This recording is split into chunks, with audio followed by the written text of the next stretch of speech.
तो जो चावल आप खाते हैं फ्रेंड, उसमें किसान का कितना अथक परिश्रम होता है, चलिए अभी हम आपको बताते हैं।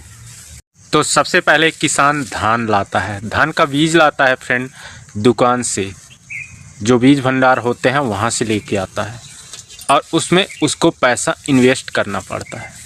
पैसा इन्वेस्ट करके ही किसान इस धान का बीज लेके आता है। फिर धान का बीज लाने के बाद फ्रेंड इसका बेहड़ा तैयार किया जाता है या फिर डायरेक्ट इसको खेत में भी बोया जा सकता है।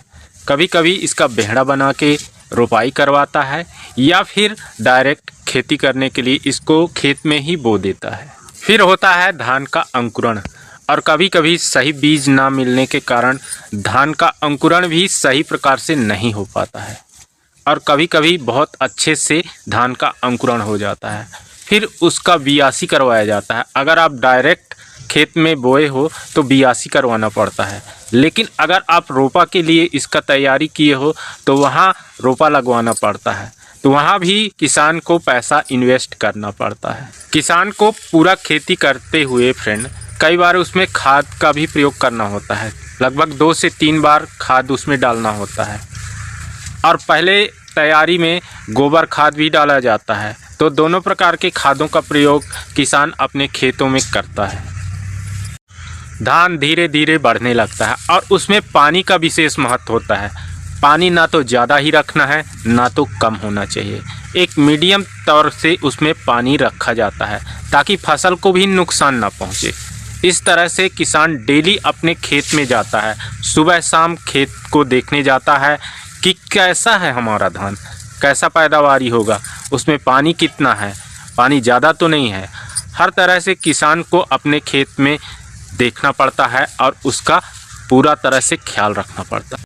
तो धीरे धीरे धान की पैदावारी होना स्टार्ट होता है, लेकिन ऐसा समय भी आता है कि धान में बीमारियां लग जाती हैं और बीमारी लगते ही किसान को फिर से उसमें पैसा इन्वेस्ट करना पड़ता है, दवाइयाँ लाना पड़ता है, दवाइयाँ सींचना पड़ता है, तब जाके धान का सही से रख रखाव हो पाता है, धान की पैदावारी अच्छे से होता है।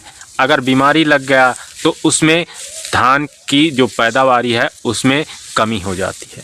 तो इसका ख्याल भी किसान को पूरी तरह से रखना पड़ता है। फिर बाली निकलना स्टार्ट होता है, वहाँ से किसान के चेहरे पे मुस्कान आना स्टार्ट हो जाता है, क्योंकि पैदावारी देख के हर किसी के मन में प्रसन्नता होती है फ्रेंड। फिर कटाई का समय आता है तो किसान इसमें कटाई करवाता है, वहाँ भी उसको पैसा इन्वेस्ट करना पड़ता है, तब जाके कटाई हो पाता है। इसके बाद लाने में ट्रैक्टर वगैरह से लेके आना पड़ता है धान, वहाँ उसको पैसा इन्वेस्ट करना पड़ता है। पैसा इन्वेस्ट करने के साथ साथ किसान को खुद मेहनत भी करना पड़ता है फ्रेंड, वो अधिक से अधिक मेहनत करता है। फिर घर में लेके धान आता है, वहाँ फिर मिंजवाना पड़ता है, मिंजाने में भी पैसा इन्वेस्ट करना पड़ता है फ्रेंड। आजकल तो मशीन हो गई है, मशीन के द्वारा मिंजाई हो जाता है, और पहले ज़माने में तो पूरा बैलों के द्वारा होता था मिंजाई, लेकिन अब ऐसा सिस्टम आ चुका है कि मशीन के द्वारा मिंजाई बढ़िया से हो जाता है। यहाँ पैसा लगता है तो लगता है फ्रेंड, लेकिन अच्छे से साफ़ सफाई हो जाता है। ये किसान के लिए एक प्लस पॉइंट है कि किसान जैसे पहले था कि 1-1 महीना 2-2 महीना मिंजाई में लगे रहते थे, अब जल्दी से जल्दी मिंजाई हो जाता है क्योंकि सुविधा आ चुका है फ्रेंड। और तब जाके ये धान मिलता है फ्रेंड। फिर इस धान को मिंजाई करवाने के बाद मिल में लेके दरवाना पड़ता है, उसमें से चावल निकलवाना पड़ता है, और चावल निकालने के बाद इसका खाना बनता है फ्रेंड। और कुछ लोग इसके महत्व को नहीं समझते हैं। जो घर में खाना बनता है ना, कुछ लोग बचा हुआ खाना फेंक देते हैं और किसान का मेहनत नहीं देखते हैं कि किस तरह से मेहनत करने के बाद इस अन्न का उपज होता है। खाना को नहीं फेंकना चाहिए फ्रेंड। अगर आपका खाना बच गया है तो किसी जीव को आप दे सकते हैं, किसी जानवर को भी दे सकते हैं, फेंकना नहीं चाहिए फ्रेंड। उतना ही बनाइए जितना खा सकें। अगर आपका खाना बच भी जाता है तो आप किसी जानवर को दे दीजिए, वो आराम से खा लेगा, क्योंकि इसमें बहुत मेहनत लगता है।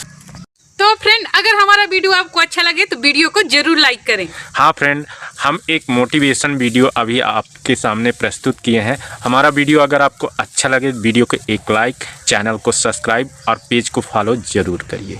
मिलते हैं फ्रेंड नेक्स्ट वीडियो में। Bye bye.